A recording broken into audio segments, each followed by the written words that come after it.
하나님의 자녀, 마귀의 자녀, 이 제목으로 은혜를 받기를 원합니다. 우리 보통 믿는 성도들, 신자들을 하나님의 백성 이렇게도 표현도 하지만 또 하나가 하나님의 자녀라고 부릅니다. 하나님의 자녀. 하나님의 자녀라는 말이 너무 이제 습관적으로 부르다 보니까 좀 식상해졌어요. 그렇지만 이 단어의 의미를 생각했다면 굉장히 매우 놀라운 그런 표현인 것을 우리가 알 수가 있어요. 이 하나님의 자녀, 우리가 신의 자녀라는 거죠. 보통 우리가 성도도 사실은 대단한 말입니다. 성도도 거룩할 성자를 쓰고 있잖아요. 여러분이 감이 안 잡히면 이렇게 바꿔놓으면 감이 잡힙니다. 성인입니다. 성인. 아무개 성인이시 하면 갑자기 내가 웬 성인? 성도가 그 말이에요. 하나님의 자녀도 대단하죠. 근데 이 하나님의 자녀를 공식적으로 어떻게 보면 교회에 보편화시킨 사람이 이 요한 사도입니다. 요한복음과 요한일서에서 하나님의 자녀란 말이 뭔가를 잘 보여주고 있어요. 하나님의 자녀라고 할 때 두 가지 형태로 지금 서술되고 있습니다. 하나가 하나님으로부터 났다, 하나님께 속했다 해가지고 여기서 영어로 따지면 from이란 단어를 쓰기도. from. 우리는 하나님으로부터 하나님께 속했다. 영어로 따지는 게 from이란 걸 쓰고 있습니다. 거기 9절이죠. 하나님께로부터 났다. 10절 하나님께 속하지 아니하니라 해서 하나님께 속했느냐 속하지 않아 이런 식으로 얘기하고 있죠. 이 뭐뭐로부터는 다른 게 아니고 보통 어떤 때 사용하냐면 출신. 너 어디 출신이야? 네 고향이 어디야? 내가 만약에 아브라함 지파야. 제가 아브라함 지파라네. 내가 만약 유다 지파야. 이런 식으로 하게 되면은 베냐민 지파 하게 되면은 그때 from이라는 단어 써요. 얘기하거든요. 너 고향 어디야? 나사렛이야? 어디야?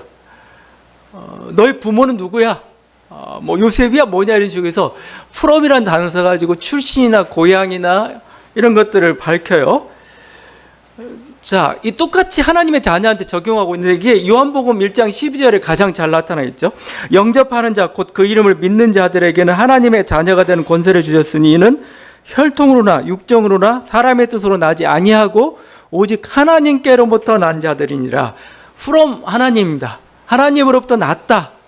근데 그걸 정확히 표현하기 위해서 뭐라고 표현해요? 앞에 혈통도 아니고 육정도 아니고 사람의 뜻으로 난 게 아니고 하나님, 우리는 하나님 출신이다 이거예요. 하나님.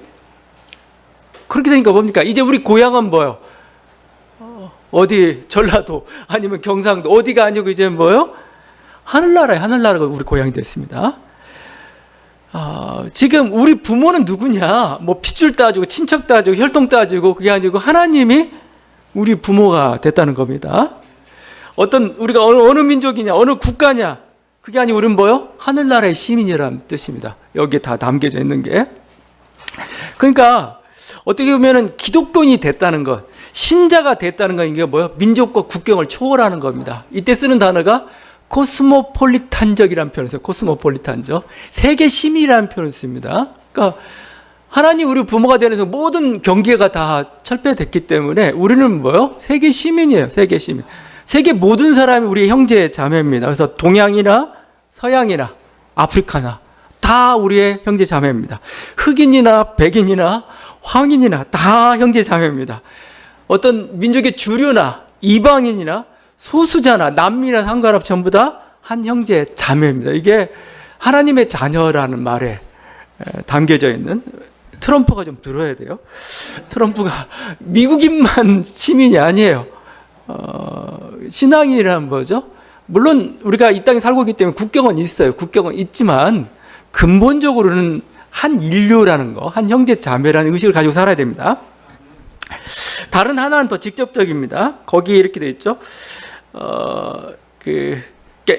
직접적이라는 건 뭐냐면 이거죠. 우리가 낳았다라는 표현을 써요. 하나님께로 낳았다라는 표현은 뭐냐면 하나님 마치 어머니가 아이를 낳듯이 하나님 우리를 출산했단 말입니다. 거기 9절에 돼 있죠. 하나님께로부터 난 자마다 하나님께로부터 났음이라 해가지고 그냥 후럼처럼만 번역하고 있는데 후럼이 아닙니다. 원어를 따지게 되면 뭐라고 표현되어 있냐면 겟나오가 겟나오 해가지고 출산한다. 출산. 하나님으로부터 출산한 존재야. 이렇게 표현되어 있어요. 하나님께로부터 출산한 존재. 하나님 배가 이렇게 불러가지고 나왔어요. 다른 식으로는 그냥 하나님의 씨라는 표현을 쓰고도 있습니다. 거기.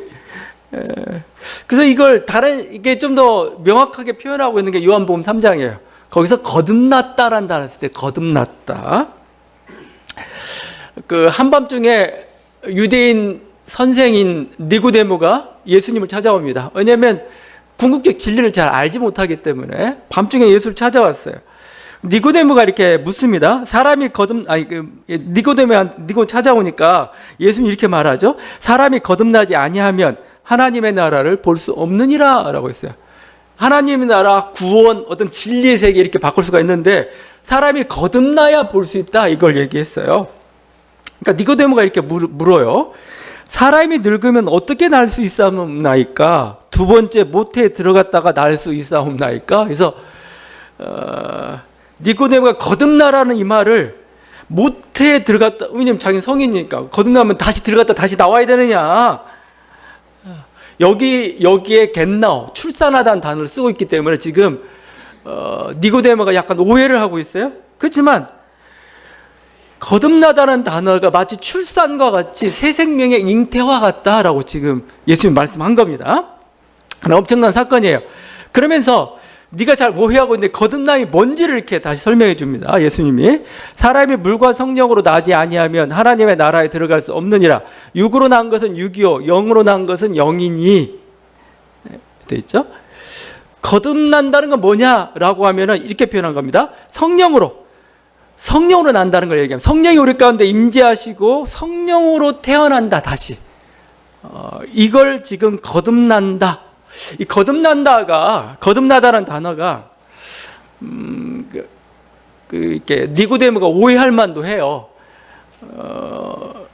헬라어를 자꾸 제가 써서 죄송하지만 제가 아는 게 그거니까 얘기해도 되겠어요? 아노텐입니다. 아노텐이 거듭이라는 뜻을 가지고 거듭이다.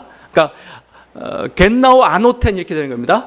거듭 나라 이렇게 되는 겁니다. 자, 그러면 아노텐이 뭐냐면 아노텐의 단어를 보게 되면 헬라어는 항상 전치사와 결합을 시켜가지고 그 합성어를 만들어요. 아나와 텐이 합친 거예요. 아나는 위란 뜻을 가지고 있어요. 위 또는 거듭이란 반복해서라는 뜻을 가지고 있습니다. 텐은 뭐뭐로부터라는 뜻을 가지고 있어요. 텐. 그러니까 아노텐 했을 때 예수님은 위로부터라는 뜻을 가지고 있었습니다. 근데 니고데모는 반복해서 이런 식으로 해석해버린 겁니다. 여기 오해가 벌어진 거죠. 그래서 예수님은 그건 육적인 얘기고 뭐죠? 영적으로 다시 나라. 영적으로는 뭐요? 위로부터 나는 걸 얘기합니다. 위로부터는 어떻게 가능해요? 성령을 통해서 가능하다라고 표현합니다. 성령을 통해서 나는 것을 거듭난다. 그걸 영적 탄생이다 이렇게 얘기해요. 이런 얘기하면 막 어떤 사람들은 나는 성령이 느껴지지 않은데 그럼 저는 거듭나지 않았나요? 막 이렇게 얘기도 하고 어떤 구원파 같은 종교는 네가 거듭났다는 사실 깨닫지 못하면 구원받지 못했다고 얘기를 해버리고 막 그러는데 이건 뭐 우리 어떤 경험이나 확신에 대한 문제지만 이건 뭐 차치하더라도 지금 그 예수를 믿는 사건에 대해서 왜 이렇게 거듭났다라는 단어까지 쓰고 있느냐 이 성경의 의미가 더 중요합니다. 왜 영으로 났다 이렇게 얘기하고 있느냐 이 의미가 더 중요해요. 뭐죠? 전적으로 새로운 존재라는 겁니다. 전적으로 새로운 존재. 육은 아무리 거듭나봤자 아무 소용이 없어요. 소송이 없어요. 위로부터 성령으로부터 나야 뭐요? 하나님을 알 수 있고 구원 얻을 수 있고 영생을 얻을 수 있다는 거. 차원이 다른 얘기고 우리는 어떤 존재예요? 성령으로 난, 거듭난. 다른 식으로 표현하면은 개벽입니다. 개벽. 내 안에 일어난 개벽입니다. 개벽 사건이에요. 개벽 사건. 그러니까 그 정도 가치로 지금 설명하고 있는 겁니다. 지금 너 그냥 깨달음 정도만이 아니야. 위로부터 하나님의 영이 임해가지고 뭐요? 너를 하나님의 자녀로 삼았어. 그 사건이 너희가 믿는 순간 일어난 사건, 네가 깨달았다는 거, 믿음의 고백이라는 사건이 담고 있는 의미가 그거야. 하나님의 자녀의 의미가 그거야. 개벽이다 이겁니다. 개벽. 아직도 그러면 잘 감이 안 잡히죠. 나는 왜 여전히 이 몸을 입고 있는 것처럼. 오히려 실존 철학이 이걸 잘 보여주고 있어요. 실존 철학도 개벽 사건을 얘기합니다. 왜냐하면 실존 철학이라는 게 그런 거예요. 그 인간이라는 존재는 하나의 이렇게 살아가고 있는, 우리 일상세계라면 일상성이라는 표현을 쓰고 있어요. 인간이 여기에 묻혀가지고 살아가는 존재입니다. 모든 건 세상이 다 결정하고 있어요. 세상이 주는 가치관, 생각, 행복의 기준, 그 모든 걸 가지고 뭐예요? 거기에 맞춰서 자기가 살고 있는 거예요. 나란 존재는 사실 없는 거예요. 여러분의 생각이 있어요. 여러분의 생각이 아니에요. 여러분이 행복감을 느낄 때 그 행복의 기준이 뭐예요? 내가 진정 행복해서가 아니고 뭐예요? 밖에서 어떤 결정한 그 가치에 내가 합당하게 이뤘을 때 자기 행복감을 느끼고 이렇잖아요. 그러니까 그 일상성에 빠져있다고 생각합니다. 그건 죽었다고 표현해요. 실존 철학에서. 근데 뭐죠? 내가 깨버리고 자기 세계를 만들어가요. 나는 이제 세상이 요구하는 이런 삶을 살지 않겠어. 내가 주체적으로 판단하고 주체적으로 결정하는 그것. 그게 바로 나의 세계죠. 그때 주체가 탄생했다고 얘기합니다. 주체가 탄생했다. 그냥 이렇게 매몰되어 있고 그냥 이렇게 함께 끌려가던 그런 존재가 아니고 나란 존재예요. 이게 의식의 탄생. 여러분, 의식이란 게 결국은 뭐예요? 나를 느끼는 거잖아요. 주체 탄생이란 건 뭐예요? 이런 수많은 세계 속에서 나의 생각을 가지고 살아가는 거죠. 그것을 주체의 탄생 또는 개벽같이 얘기합니다. 결단사건이라고 얘기하죠. 철학도 이겁니다. 철학도 이건데 지금 뭐예요? 예수 그리스도 안에서 너희가 예수 그리스도를 믿을 때 성령으로 거듭났다고 말할 때 그 의미는 뭐예요? 너희는 완전히 딴 존재라는 겁니다. 딴 존재. 그런 완전히 개벽이 일어났던 그 선언이 지금 이 하나님의 자녀라는 데 이렇게 들어가 있는 거죠. 그래서 이게 지금 이 하나님의 자녀, 하나님부터 났다, 거듭났다, 그 가지고 있는 그 놀라운 그 가치들.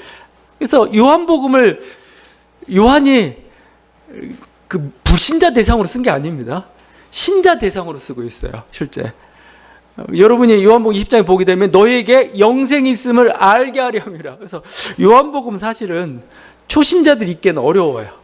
누가 읽은 신자들이 읽어야 됩니다. 왜냐하면 신자들은 하는 말이 니네가 가지고 있는 선물, 니네가 일어난 놀라운 어떤 구원 사건이 뭔지를 잘 모르고 있는 거예요. 그걸 좀 다시 깨달으라고 쓰는 게 요한복음이에요, 이게요. 그래서 이게 하나님의 자녀됨의 의미입니다. 그래서 하나님의 자녀가 됨으로써 우리들에게 일어난 여러 가지 사건들이 있어요. 그게 다른 게 아니고 하나님의 자녀가 되었던 결국은 하나님과 우리가 사랑하는 관계가 됐다는 말이나 똑같은 거죠. 그래서 1절에 이렇게 표현합니다. 보라, 아버지께서 어떠한 사랑을 우리에게 베푸사 하나님의 자녀라 일컬음을 받게 하셨는가. 우리가 그러하도다. 사랑한 자들아 우리가 지금은 하나님의 자녀라. 하나님의 자녀라고 하는 건 뭐예요? 하나님이 우리를 사랑하신다는 겁니다, 사실은요. 그리고 우리도 하나님을 사랑한다는 겁니다, 이게. 사랑의 관계가 회복된 겁니다. 그 전까지 사실은, 그 타락이라는 게 사실은 이 사랑의 관계가 끊어진 거죠. 이제 그 관계가 그리스도 안에 다시 회복되게 있다, 이거죠. 그 표현이 이 하나님의 자녀라. 여러분 생각해보면 이 부모 자녀 관계보다 그 더한 사랑이 없는 것 같아요. 남녀 간의 사랑은 그냥 하다가 뭐 그냥 어느 때는 그냥 헤어지기도 하고 말해서. 근데 부모 자식과의 관계는 끊을 수가 없어요. 끊을 수가 없습니다, 이게.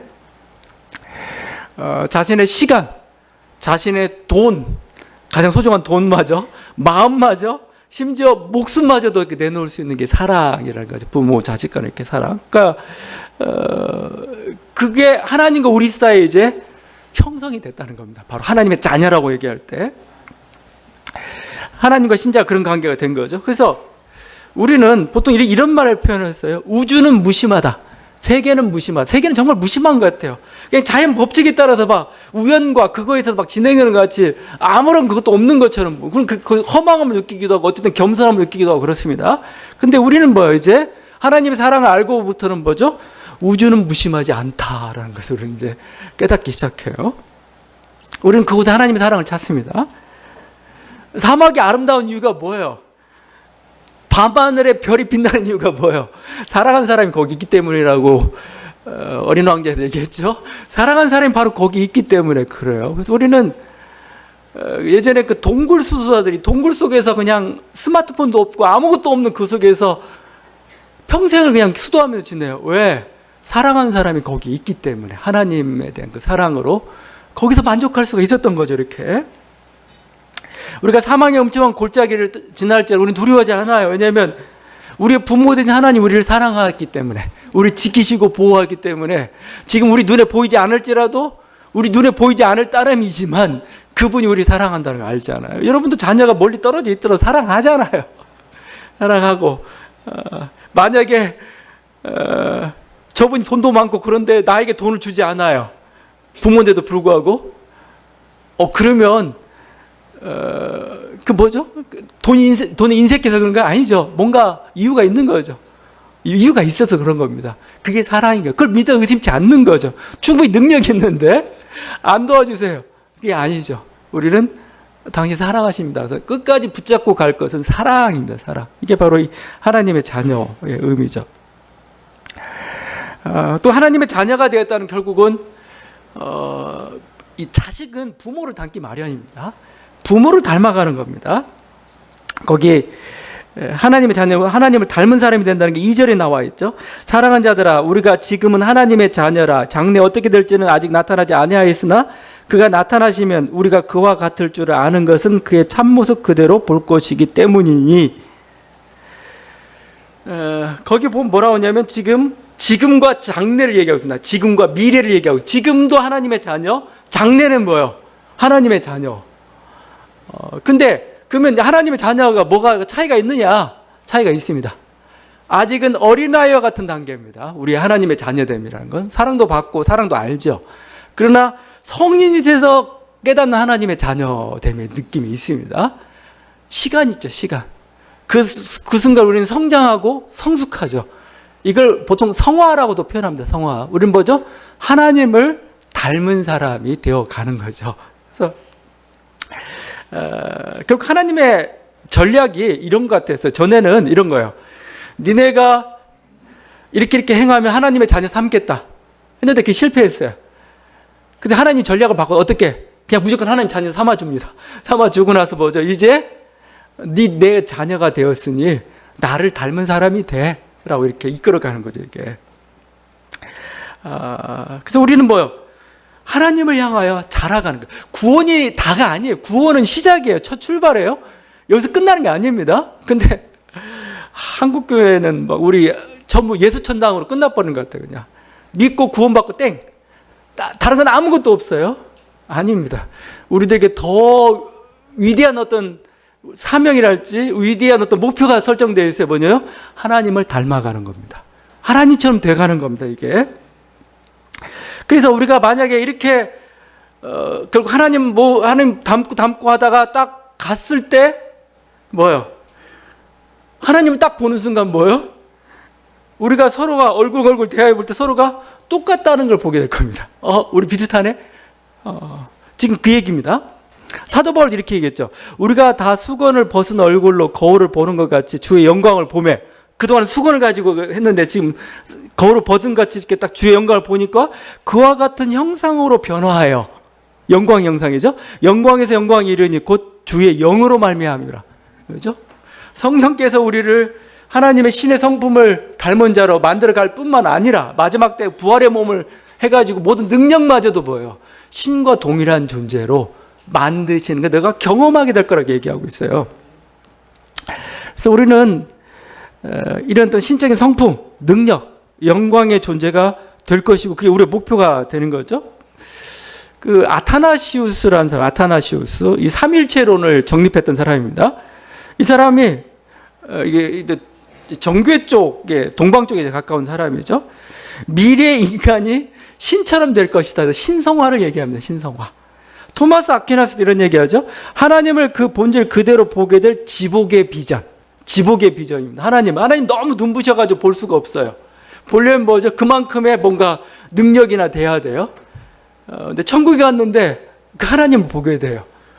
어떻게? 우리도 이제 그 눈이 영광의 눈이 된 겁니다. 볼 수 있는 눈이 된 거죠. 그걸 지복이라고 표현하고 있죠. 이러니까 아예 마태사도는 아예 그냥 노골적으로 얘기하죠. 이렇게 얘기하죠. 하늘에 계신 너희 아버지의 온전하심과 같이 너희도 온전하라. 하늘에 계신 너희 아버지의 온전하심과 같이. 이 온전이라는 단어가 영어로는 퍼펙트로 번역하거든요. 퍼펙트. 그러니까 우리는 퍼펙트한 사람이 되는 겁니다. 어떻게 보면 완전한 사람이 되는 거. 이게 목표고 너희도 그렇게 되라고 이렇게 얘기하고 있어요. 이게 하나님을 닮은 사람. 그러니까 미래의 모습이 그렇게 될 거다. 우리는 그 미래의 그 모습을 향해서 이렇게 달려가고 있는. 진화론 연구하다 보면 데아르드 샤르댕이라는 사람이 나옵니다. 신부인데 진화 생물학자예요. 이 사람이 이제 모든 진화를 다 받아들이면서 이제 신앙이니까 진화는 우연처럼 막 진행되고 있잖아요. 근데 진화의 목표를 가르쳐 줍니다. 진화의 목표. 진화의 목표가 있다는 거예요. 이건 일반 진화론에는 그렇게 얘기하지 않죠. 진화는 목표가 없어. 그냥 생존이 목표야. 이 정도밖에 없어요. 근데 이 사람은 진화의 목표가 있다. 그건 뭐냐면 그리스도다 합니다. 그리스도를 닮아가. 그리스도가 진화의 목표고, 이 모든 인류가, 온 우주가 그리스도와 섭렵하는 그날을 오메가 포인트, 그날을 종말이라고 얘기합니다. 뭐 그럴듯해요. 나름대로 그럴듯하고, 그리스도가 가지고 있는 그 성품, 능력, 물질적이면서 물질을 초월하고 있는 여러 가지 모습들을 보여주고 있죠. 이런 말씀들을 지금 하고 있죠. 자, 근데 이렇게 어떤 우리의 영광을 얘기하는 그 이유는 뭐냐면, 그러니까 지금 뭐요? 죄 짓지 마입니다. 죄 짓지 마. 의롭게 살아. 죄는 우리 게 아니야. 하나님의 자녀가 추구해야 될 게 아니야. 3절이죠. 그의 깨끗하심과 같이 자기를 깨끗하게 한다. 6절이죠. 그 안에 거하는 자마다 범죄하지 않는다. 9절이죠. 하나님께로부터 난 자마다 죄를 짓지 않는다. 7절이죠. 의를 행하는 자는 그의 의로우심과 같이 의롭다. 계속 반복하는 얘기예요. 하나님이 의로우시고 너희는 하나님의 자녀니까 너희도 의롭게 살아. 하나님이 죄가 없으시니까 니네도 죄를 지으면 안 되고, 이런 거죠. 지금 요한 공동체를 향해서 하는 말이에요. 니네 죄 버려. 의의 길을 가. 왜냐하면 너는 하나님의 자녀잖아. 왜 더러운 거, 너답지 않은 거 왜 자꾸 선택하며 가는 거야. 그건 네 게 아니야. 자꾸 얘기하고 있는 거예요. 이 의로운 거, 의롭다는 거, 깨끗하다는 거, 지금 요한이 얘기하고 있고, 어떻게 보면은 우리가 이렇게 몇 가지가 있어요. 그러니까 하나님 나라, 우리가 추구해야 될 게 여러 가지가, 정의 보면은 어떤 사랑, 평화, 생명, 이것들을 우리가 계속 추구해야 될 하나의 것들이죠. 근데 그중 하나에 지금 정의에 대해서 얘기하고 있는데, 지금 우리 한국 교회가 몰락기를 가는 이유가 뭐냐? 정의의 실종입니다. 교회가 정의를 찾질 않아요. 정의를 찾질 않고 정의를 구분할 줄 몰라요. 이게 지금 이게 한국 교회의 결정적인 몰락이라고 할 때 수적으로 몰락되는 것도 몰락이라고 하지만 영향력이 상실되는 걸 몰락이라고 표현한 겁니다. 더 이상 무가치한 존재가 되어버려요. 듣지 않고 쟤들 이렇게 해버리는 순간, 교회는, 종교라는 게 뭘 가지고 사는 거예요? 숫자 가지고 사는 거 아니에요. 종교는 뭐죠? 진리 가지고 살아가는 건데, 진리가 없어 이런 말이랑 마찬가지예요. 그러니까 이게 얼마나 엄청난 몰락입니까, 이게? 교회 안에 거짓과 불의가 있는데 단죄하지 못해요. 정리하지 못하는, 이게 불의하다는 겁니다.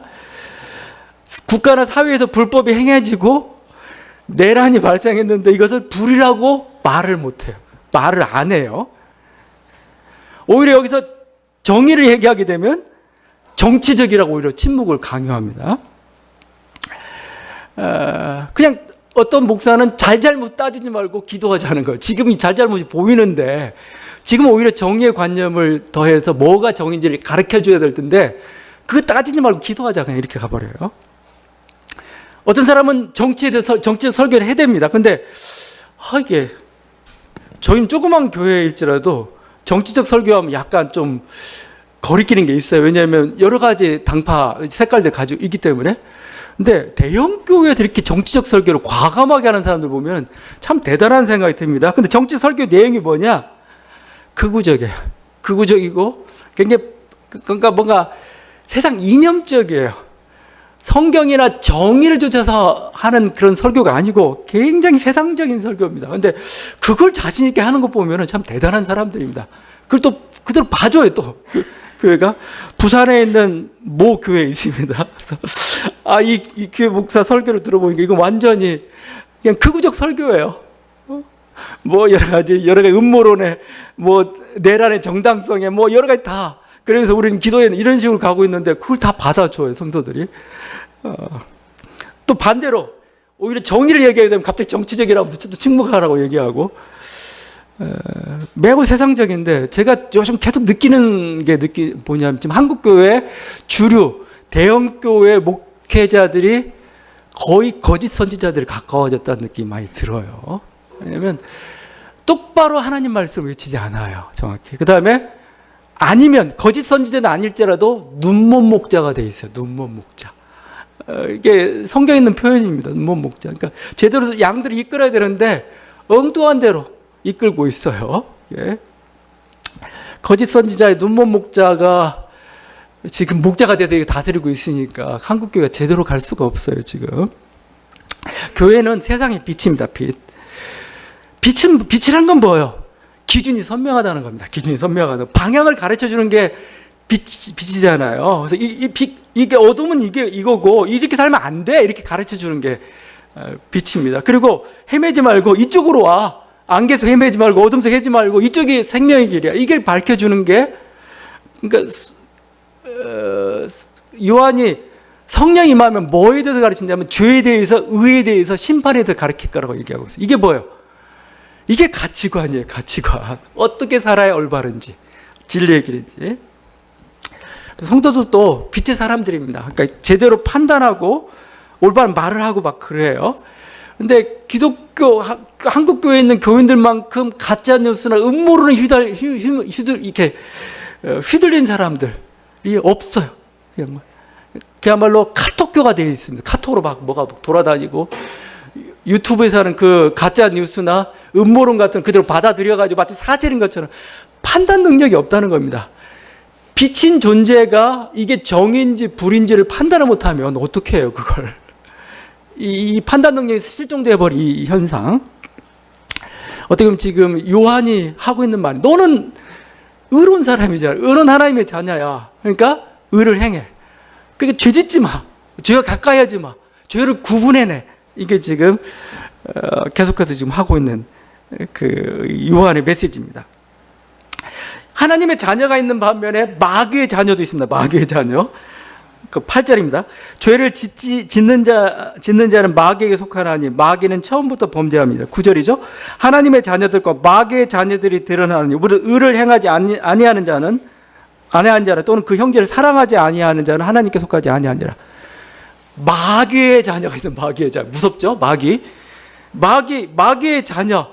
근데 마귀의 자녀라고 할 때 그 듣는 순간 어떤 뭐 비밀스러운 존재, 막 666의 정체를 밝혀야 될 것 같고, 뭔가 태생적으로 뭔가 그런 악한 DNA를 가지고 나타나는 그 존재가 있는 것 같고, 어떤 지식이나 어떤 비밀을 파헤쳐야 밝게 드러나는 어떤 그런 심리적 존재, 그것처럼 마귀나 마귀의 자녀를 생각하는데 아니에요. 오늘 말씀 뭐죠? 마귀의 자녀는 누굽니까? 마귀의 행동을 하면 마귀의 자녀입니다. 마귀의 자녀. 마귀의 자녀는 마귀의 행동을 하는 사람들, 이게 마귀의 자녀예요. 그 마귀의 행동이 뭐냐? 뭐라고 나오죠? 죄를 짓는 자. 죄를 짓는 자. 의롭게 행하지 않는 자. 계속해서 범죄하는 자. 그 형제 자매를 사랑하지 않는 자가 마귀래요. 마귀의 자녀라고 지금 얘기하고 있습니다. 옆에 있는 사람이 선인지 악인지 어떻게 여러분 판단합니까? 외모 보고? 아니면 지위 보고? 아닙니다. 하나님의 판단이나 세상의 판단도 마찬가지입니다. 그의 행동을 보고 합니다. 그가 어떤 삶을 살았는가.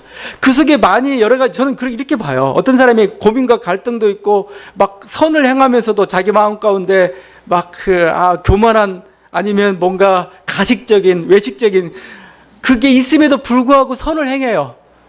그럼 이 사람은 선한 사람입니까? 선하지 않은 사람입니까? 선한 사람입니다. 왜냐하면 행동이 말을 하는 겁니다. 행동이. 내가 이런 유혹과 고민과 그게 있지만 나는 뭐요? 하나님이 명령하신 그 선한 일들을 해나가고 있습니다. 거짓을 행동으로 나타나면 그게 그 사람인 겁니다. 그러니까 이렇게 악한 일 한다? 그게 마귀예요. 하는 게 아닙니다. 그게 지금 마귀의 자녀죠. 선한 일이에요. 그 하나님의 자녀인 겁니다. 사랑을 행하지 않고 오히려 폭력적이에요. 마귀의 자녀입니다. 좀 부족하지만 부족할지라도 사랑을 행하려 노력해요. 그게 하나님의 자녀일 가능성이 높은 겁니다. 제가 자꾸 이렇게 따지면 한국 교회나 우리 사회에는 마귀들이 적지 않습니다. 마귀의 자녀들이 적지 않습니다. 지금 윤석열 내란 수계라고 해야 되는데 거의 마귀예요. 그냥 보니까 그냥 마귀. 행동이 뭐냐면 모든 게 다 마귀예요. 마귀. 그래서 이건 마귀의 자녀라 부르기에 부족함이 없다. 그냥 근데 거기에 추종하는 세력도 역시 마귀의 자녀라 부르기에 전 부족함이 없다고 좀 봐요. 이게 왜냐하면 행동이 말을 해줘. 행동이 이 사람의 행동이 국가 이익을 위한 건가, 이웃을 위한 건가, 정인가, 법에 따른 건가? 아니잖아요. 다 아니면 악한 겁니다. 이건. 그러면 이 하나님의 자녀나 마귀의 자녀를 나누는 기준은 신앙이 아닙니다. 그 사람 교회 다니서 그게 아니에요. 지금 요한이나 예수님이 말씀할 때 너 예수 믿었어 안 됐어 너 교회 예배 드렸어 이것 가지고 지금 네가 신앙이다 신앙이냐 아니다 아니면 세상의 자녀 아니면 마귀의 자녀다 아니면 하나님 이렇게 기준하지 않고 있죠. 지금 여기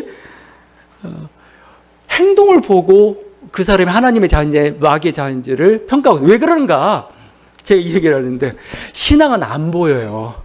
내가 예수를 믿는 그 사건은 굉장히 어떻게 보면 하나님과 나 사이에 정말 내 마음이 정말 받아들였느냐 안 받았느냐 굉장히 은밀한 사건일 수도 있고 이렇습니까? 이게 신앙은 안 보여요.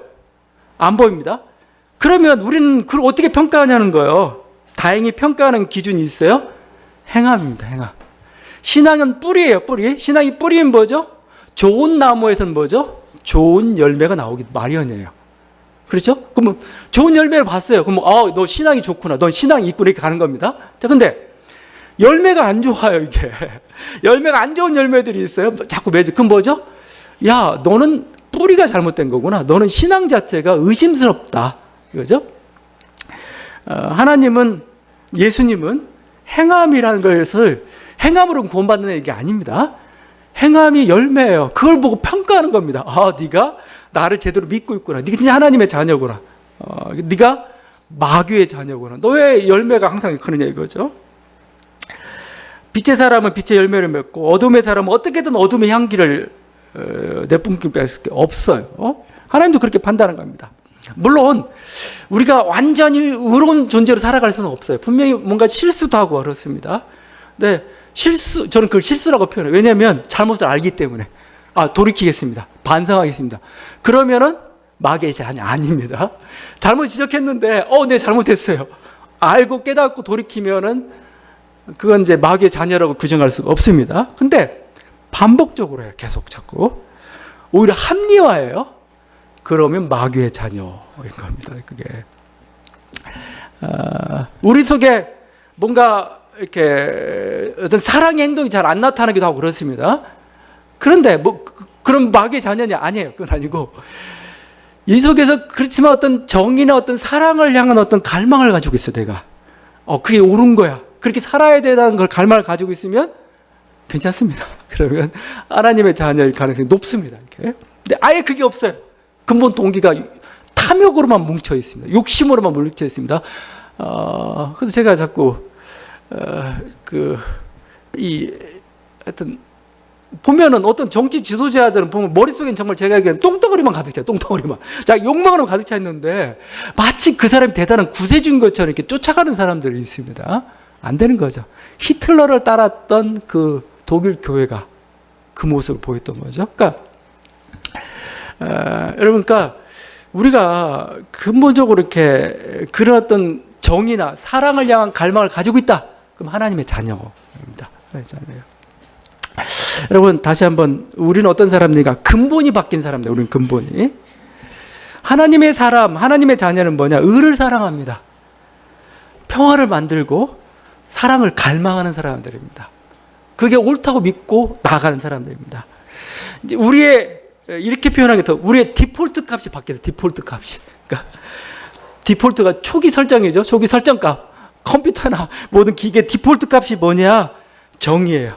우리가 성령으로 태어났다는 건 뭐? 너희는 이제 세상의 욕심과 거짓과 그게 아니고 너는 뭐요? 사랑의 사람이야. 너는 이제 본질이 사랑의 사람이야. 너는 본질이 의의 사람이야. 너는 본질이 평화의 사람이야. 이거예요. 우리는 불이나 거짓이나 불법이 아닌 정의의 사람이 되었습니다. 탐심이나 분노나 폭력이 아닌 평화의 사람이 되었습니다. 여러분, 요한 사도는 지금 하나님의 자녀답게 정의와 사랑을 행하라고 명령하고 있습니다. 이 말씀에 순종하는 저와 여러분들에게 간절히 바랍니다. 기도하시겠습니다.